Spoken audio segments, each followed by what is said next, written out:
saya akan menjelaskan apa yang dimaksud dengan hukum perkawinan. Yang pertama di sini saya akan membahas tentang pengertian dan dasar hukum. Pengertiannya yaitu perkawinan adalah ikatan lahir batin pria dan wanita untuk membentuk sebuah keluarga.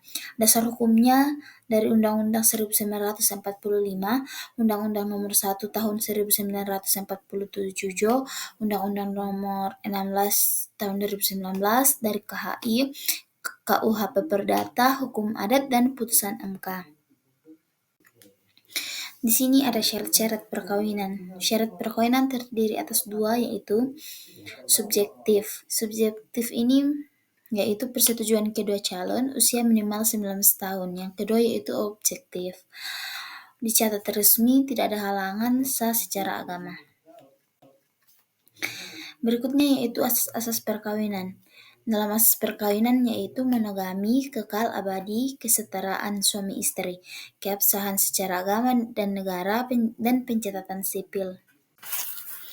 Berikutnya yaitu proses perkawinan. Proses dalam perkawinan yang pertama dalam Islam yaitu akad nikah, wali, saksi, mahar, dan pencatatan KUA.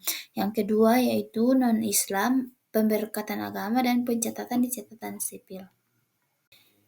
Hak dan kewajiban suami istri. Berdasarkan pasal 30-34 Undang-Undang Nomor 1 Tahun 1974, yang pertama yaitu kewajiban bersama memelihara keluarga dan mendidik anak. Yang kedua yaitu kewajiban suami memimpin keluarga dan wajib menafkahi. Yang ketiga yaitu kewajiban istri mengatur urusan rumah tangga. Nomor 4, namun suami istri setara dalam hak dan kewajiban. Harta dalam perkawinan. Yang pertama harta bersama atau gonogini. Harta yang diperoleh selama masa perkawinan. Yang kedua harta bawaan. Harta yang diperoleh sebelum menikah atau dari hibah atau warisan. Yang ketiga yaitu perjanjian perkawinan. Bisa dibuat sebelum perkawinan. Berikutnya yaitu pembubaran perkawinan. Alasan perceraian pasal 39 Undang-Undang Perkawinan dan KHI sebagai berikut, yaitu perselisihan terus-menerus, perzinaan, kekerasan dalam rumah tangga atau KDRT, murtad, dihukum penjara lama, mabuk, judi, atau narkoba berat.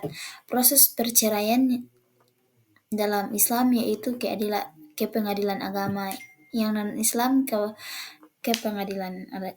pengadilan negeri. Anak dan akibat hukum yaitu pertama status anak sah dari perkawinan sah. Anak luar kawin yaitu pengakuan dan pembuktian dalam MK nomor 46 tahun 2010. Yang kedua hak asuh anak. Biasanya diberikan kepada ibu kecuali ditentukan lain. Yang ketiga itu nafkah anak. Menjadi kewajiban ayah termasuk biaya pendidikan. Yang berikut yaitu hukum perkawinan campuran. Didefinisikan yang pertama Undang-Undang Nomor 64 Tahun 1958 tentang kewarganegaraan. Yang kedua Undang-Undang Nomor 12 Tahun 2006. Yang ketiga wajib mengikuti prosedur khusus termasuk izin dari pemerintahan. Yang keempat yaitu masalah status kewarganegaraan anak juga harus diatur.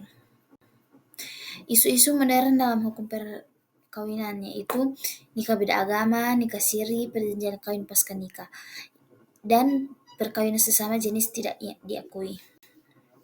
Perkawinan menurut Islam, kompilasi hukum Islam. Yang pertama yaitu sumber dari KHI, Instruksi Presiden Nomor 1 Tahun 1991. Yang kedua mengatur tentang pernikahan, mahar, wali, saksi, dan talak, cerai, rujuk, harta bersama, dan wasiat dan warisan.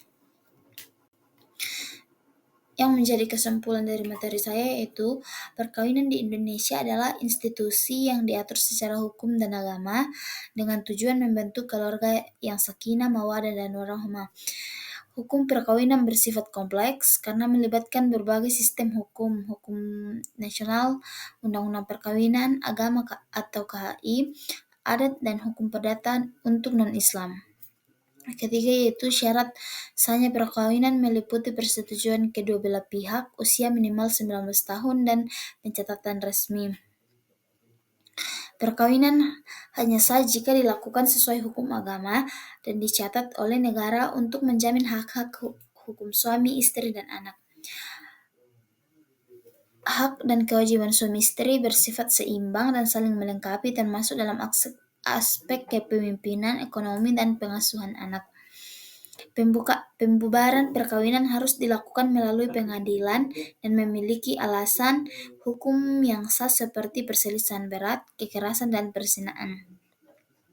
Isu modern seperti nikah beda agama, nikah siri, dan perjanjian kawin pasca nikah menjadi tantangan hukum yang terus berkembang memerlukan pemahaman yuridis dan moral yang mendalam. Pentingnya bagi setiap warga negara untuk memahami hukum perkawinan agar terhindar dari dampak hukum yang merugikan dan dapat menjalani kehidupan rumah tangga secara baik. Sekian dan terima kasih.